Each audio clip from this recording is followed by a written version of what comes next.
As the world remembers the American heroism of D-Day 70 years ago, more questions surface about the behind the scenes of one particular presidential decision.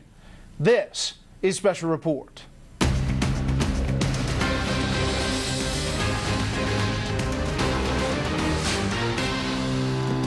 Good evening, I'm Brett Baer. We're coming to you live tonight from Denver, Colorado. This is a state dealing with some major political issues that have national implications. And the Senate race here is on the national radar because the outcome of that race could affect the balance of power in Washington. More on all of that shortly.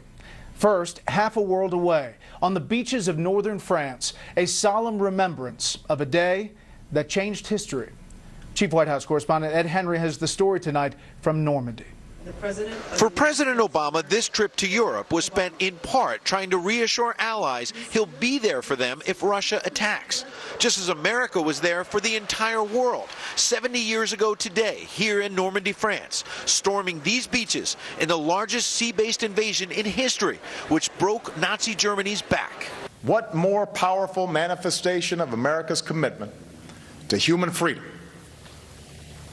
than the sight of wave after wave after wave of young men boarding those boats to liberate people they had never met. Far too many of those young American men died around D-Day. More than 9,000 of them are laid to rest here, including an astounding 33 pairs of brothers who paid the ultimate sacrifice together. The 70th anniversary particularly heart-wrenching since the greatest generation is fading so fast. This may be the last major commemoration for so many former GIs, some of whom fudged their ages to volunteer at tender ages like 16 to literally help save the world. And this time, there was another emotion in the air, nervousness about the next move from Russian President Vladimir Putin, who is here today. He met with Mr. Obama face-to-face for the first time since the crisis in Ukraine, on the sidelines of a luncheon that featured Queen Elizabeth and other dignitaries. During the 15-minute meeting, Mr. Obama urged him to recognize as legitimate Ukraine's president-elect, who's being inaugurated tomorrow. And Putin did at least meet with President-elect Poroshenko, though it looked a bit awkward with German Chancellor Angela Merkel in the middle of it. Still, Ukraine is far from a turnaround story, and the president is now headed home to a series of national security-related problems, from the VA scandal to the Bo Bergdahl firestorm. I fear not only for our military safety, but quite frankly for all Americans who travel, who vacation overseas, who might be taken captive. Allies here in Europe have also expressed wariness about the president's foreign policy, which is why the first stop on this trip was reassuring Poland the U.S. will be there if Putin threatens them. While the latest Fox poll shows 34% of voters approve of the president's handling of foreign policy, 56% disapprove. In his remarks at Normandy, the president warned against rushes to judgment by noting the Allied forces initially failed to secure the beachhead 70 years ago. In this age of instant commentary, the invasion would have swiftly and roundly been declared, as it was by one officer, a debacle. Now, this magical spot with the stark headstones is now a monument not just to those who died, but also the survivors like Harry Kolkowitz, who lied about his age to enlist, came back today as a hero. The White House said you can order anything you want for lunch with President Obama. He said, "I'll have a hamburger." The president said, "How American." Brett? Ed Henry, live early Saturday morning in Normandy. An amazing day. Ed, thank you. New reaction tonight to last night's Fox exclusive on what happened to Sergeant Bo Bergdahl during his time in enemy captivity. Chief Washington correspondent James Rosen broke the story. He has new information tonight and reports the American soldier is said to be making progress physically. Military physicians at Landstuhl Regional Medical Center in Germany said while Sergeant Bo Bergdahl remains in stable condition, his health improves daily, and that the former prisoner is resting better, conversing with doctors, and growing more engaged in his treatment regimen. Sergeant Bergdahl is receiving more complete medical exams, the hospital said in a statement, adding, an inherent and critical part of the reintegration process is a decompression period that has been established to maximize returnee health and welfare. Well, I've seen Mr. Rosen's story. Senior Obama administration officials downplayed but did not factually challenge the substance of secret documents disclosed by Fox News on Thursday, a set of intelligence reports generated by a Pentagon subcontractor employed for a time in the hunt for Bergdahl by DOD's Office for Special Operations and Low-Intensity Conflict. The firm's highly detailed reports named the Haqqani network commanders who guarded Bergdahl, pinpointed his whereabouts across a 3-year span, documented Bergdahl's 5-day escape in June 2010 and subsequent imprisonment in a metal cage, and contained an eyewitness account from August 2012 of the wayward American soldier as a converted Muslim and committed mujahid or jihadist engaged in AK-47 target practice and convivial soccer games with his captors. I've seen no evidence to support the notions that are outlined in those private companies' reports. We don't know what happened. We're determined to get to the bottom of it. The Pentagon subcontractor told Fox News the intelligence reports were sent to the private email address of then Brigadier General Robert Ashley, Chief of Intelligence at U.S. Central Command. Ashley has not responded to multiple requests for comment.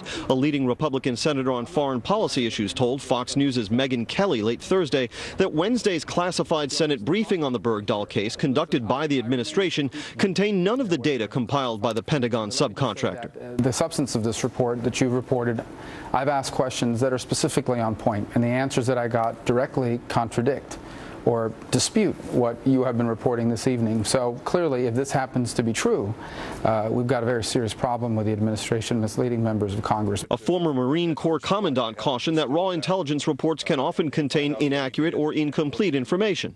What I think we do know is that he was a deserter, that he broke his oath to his nation. He broke his loyalty to his fellow soldiers and walked off a post that was undermanned and in very serious bad guy country. What we don't know for sure is what happened, of course, during his captivity, and there's only a couple of ways we're going to be able to get at that. But a former Vice Chief of Staff of the U.S. Army vouched for the substance of the intelligence reports. From talking to a former senior intelligence officer, he read every one of those reports, and what James is reporting is consistent with what he had also read himself. Democratic Senator Dianne Feinstein, chair of the Intelligence Committee, told Bloomberg News that she was unaware of any threat to Bergdahl's life and that the enemy was split by the idea of a prisoner swap. The Eclipse Group's reporting in January 2012 sketched this out, an internal rift, in a report entitled Conflict That May Affect Bergdahl Negotiations. Brett? James Rosen in Washington will follow this on the panel. James, thank you. Another element of this story that hasn't been front and center, the Taliban swap could be the beginning of the end for the terrorist prison at Guantanamo Bay, Cuba.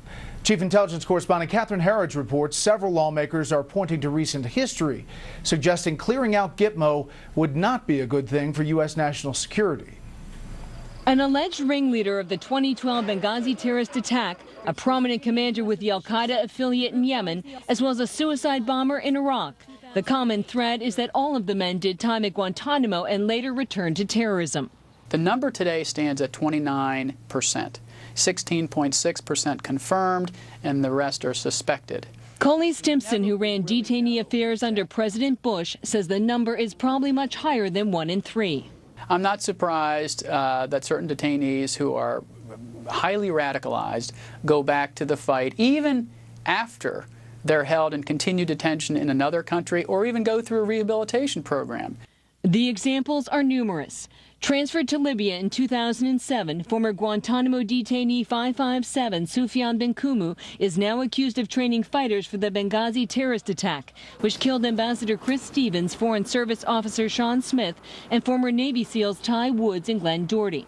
Transferred to Saudi Arabia the same year, former detainee 372 Saeed al-Shari went through the kingdom's terrorist rehab program, but within 2 years he was a senior military commander for al-Qaeda in Yemen, the same group behind the failed underwear bomb in 2009 and a similar plot using printer cartridges. Transferred to Kuwait, former detainee 220 Abdullah al-Ajmi traveled to Iraq via Syria and in 2008 blew himself up. In this martyrdom video, al-Ajmi encouraged others to launch suicide strikes against Americans. A leading counterterrorism analyst says the Obama White House should take a page from recent history. The previous administration engaged in a number of high-risk transfers. Both the Taliban and al-Qaeda in the Arabian Peninsula benefited from those transfers. While those who support the Taliban 5 swap for Sergeant Bergdahl say they are old men and out of the loop, having just arrived in Qatar after 12 years in Guantanamo, NBC reported today that a relative of Nurullah Nouri says he pledged to fight Americans when he returns to Afghanistan. The Obama administration says its track record is strong with fewer detainees going back to the fight, but the facts show that the Bush White House transferred more than 500 detainees before 2009. Less than 90 have been transferred since President Obama took office and promised to close the camps. Brett. Catherine, thank you. The president's national security advisor is once again giving her administration colleagues reason to scramble, this time on Syria. That's why the United States has ramped up its support for the moderate, vetted opposition, providing lethal and non-lethal support where we can. Did she slip up, or are you actually providing lethal support, as she said? Again, no more details for you on what we're providing. I think I'll let her words stand on their own. You have no reason to discount or dispute her words. I'm not going to comment on her words in any other way. Providing lethal aid to Syrian rebels would be a dramatic change in U.S. policy. The acting head of the Veterans Administration says an additional 18 veterans whose names were kept off official appointment lists have died.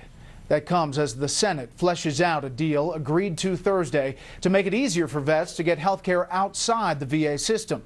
It also authorizes the VA to lease 26 new facilities in 18 states, spend $500 million to hire doctors and nurses, and fire as many as 450 senior regional executives and hospital administrators for poor performance. Up next, a whole new meaning to the phrase secondhand smoke as neighboring states cope with legal marijuana here in Colorado. First, here's what some of our Fox affiliates across the country are covering tonight. Fox 5 in Atlanta with a deadly courthouse shooting in suburban Cumming. Police say a deputy was injured and the suspect was killed as he attempted to enter the facility. Fox 5 in New York, where the anticipation is building for tomorrow's Belmont Stakes. California Chrome will try to become the first Triple Crown winner since 1978. And this is a live look at Detroit from Fox 2. The big story there tonight, how dozens of motorcycle enthusiasts came together to make a cancer patient's wish for one last ride come true. That's tonight's live look outside the Beltway. We're outside the Beltway too. From Special Report, we'll be right back to Denver.